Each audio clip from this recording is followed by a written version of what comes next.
So I was walking through Walmart the other day and I saw this super cheap $20 capture card from the brand Monster, which as far as I can tell online, Monster is one of those companies that marketed the premium HDMI cables. But now they just make cheap Walmart products, it seems, because I see them all the time. Today I'm going to be going through and just unboxing, testing out this $20 capture card. I don't really expect anything from it. I mean, for 20 bucks, it's going to have to be so unbelievably terrible that it's like worse than me pointing my camera at my TV screen, which I have done in my past videos, and it looks awful. So I'm going to go through, I'm going to test out some of its specifications. So it says it's rated for a 4K 60 Hz pass-through, so not recording, but it'll just pass through the signal. It's also rated for 1080p 60 FPS recording, which, if true, would make it an incredible value. But from what I can tell online, it's not really that. What people online have said is it's like 720p 60 or 1080p 30. Either way, it doesn't matter because I shoot all my videos at 30 FPS anyways. Okay, so here we actually have the capture card. I plug and play, 1080p 60 FPS, 4K 60. It says it right on the box.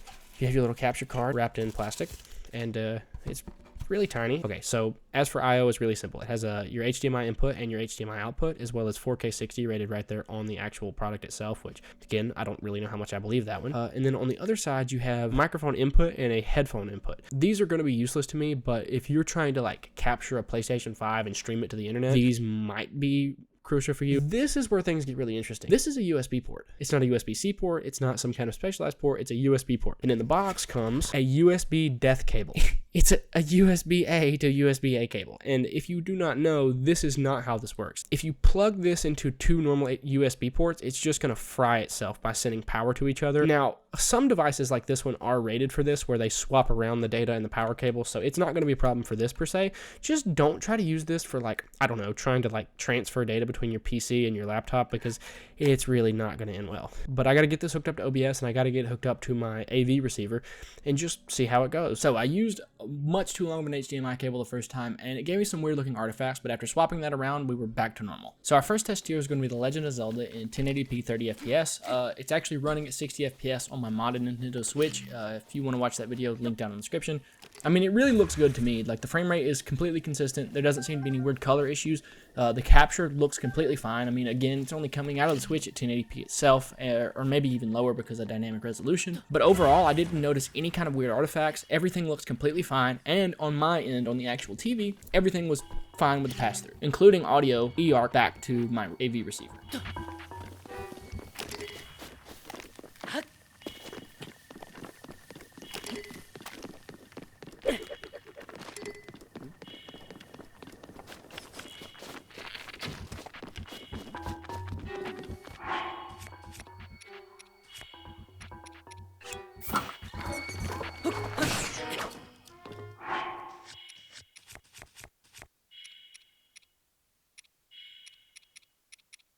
Now, our next test here is going to be Grand Theft Auto 5 on the Xbox 360. Of course, again, at 1080p 30 FPS, everything looks fine. I mean, it is a little blurry, but again, this is last generation, or not even last generation, the generation before last running Grand Theft Auto 5, and to me, it looks really good. Again, there's no weird color artifacting, there's no weird anything going on with the screen, and again, on my end from the TV, there didn't seem to be any kind of input lag, blur, delay, anything like that.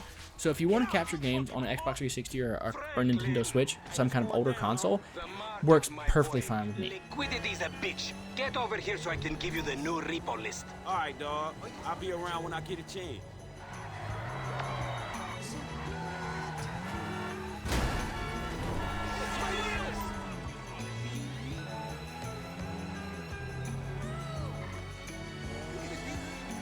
Over here, you frickin'.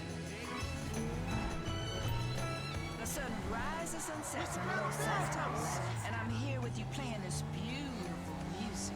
It's like a soul sweatshop in here. Mama Greer spinning this soul for you.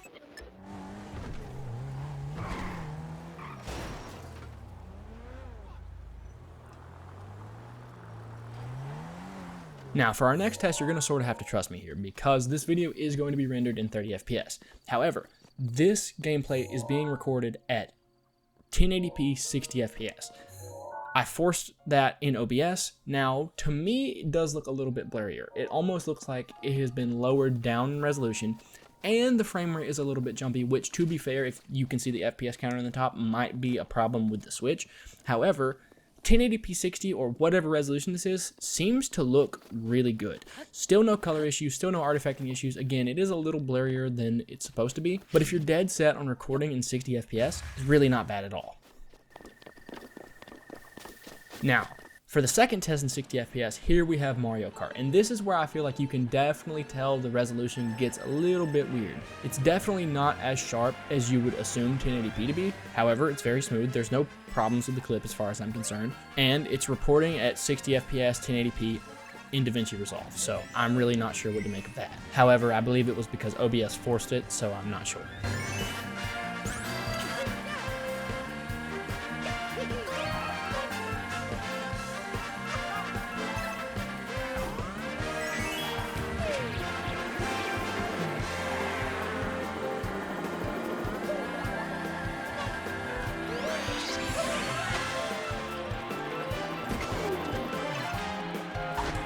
Now, for our last test here, we have Gran Turismo 7 on the PlayStation 5 at 1080p 30 FPS.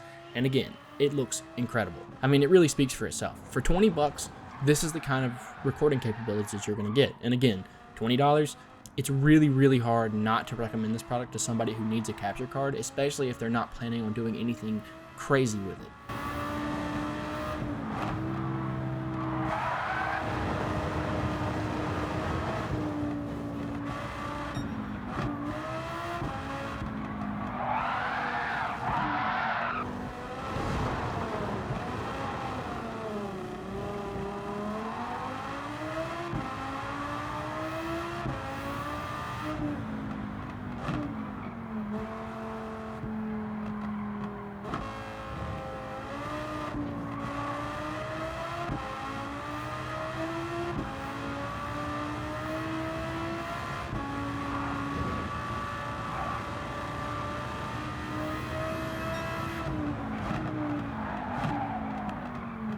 I also tested on my PlayStation 3, and as you can see, the HDCP stopped it from being captured. The reason why I tested it is because some cheaper capture cards can actually strip out HDCP on their own. However, this card cannot. So if you plan on recording on a PlayStation 3, you still have to get an HDMI splitter of some kind that will strip HDCP.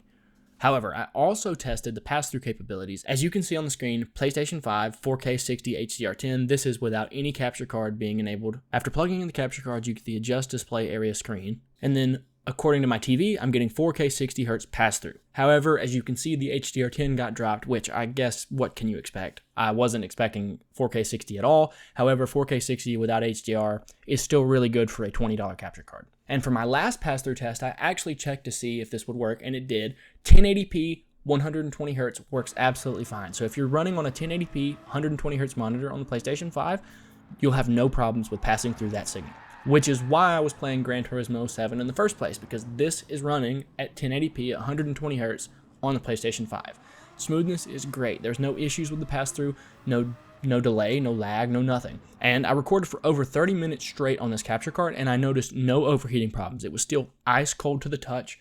There was no issues with the recording, anything like that. 30 minutes went by just fine with absolutely no issues. Now, this thing really proved itself. For $21 and some change, I got a capture card that records 1080p 30 FPS, which is really all I need. It can't really do 1080p 60. I mean, you can see for yourself, but of course it's downscaled back to 30 FPS. But 1080p 30 was flawless. It was able to pass through 4K, no problem. However, there was no HDR, which I'm not really surprised about, but it does kind of suck. I even downscaled my PS5 to 1080p, and then it allowed 120 Hz pass through. It was perfect. No auto low latency mode, no variable refresh rate. So again, I keep reminding everybody, $21. Of course, it's not the most beautiful thing in the world, and it's not going to compare to a really expensive capture card. But if 20 bucks is the thing that gets you to start a YouTube channel or start streaming, do it. There's no reason not to. $20 is such a small amount of money in this case that really there's no reason you can't. If you're planning on upgrading one day, 21 bucks is still perfectly fine to just, a couple months from now be like, look, I want something better, and there's no problem. And you have a backup capture card that works okay. Everything such as your audio completely worked fine. Everything on my end sounded great through the capture card. It was able to pass through signals from the console to my AV receiver, which then put it out to my speakers just fine with no problems as far as I was concerned. It also worked when I plugged it into my PS5. It still worked with the eARC return channel, so HDMI audio still worked through that too. And with the pass-through mode, there was no visible latency or really problematics with colors. When I turned my PS5 down to 1080p, I'm not sure. I think it might have just been because the settings got mixed up. It did kind of crush the colors a little bit. It did look a little weird on the home screen, but it wasn't too ridiculous because I'm not going to have this hooked up all the time, you know, only when I need it. But overall, I mean, this has been a pretty positive experience. I can't speak for everybody, but I am going to say that this was completely worth the money to me. And that's going to be it for today's video. So if you enjoyed watching, please leave a like down below and subscribe for future content. Just watching this video helps me out so much. Thank you so much and have a great day.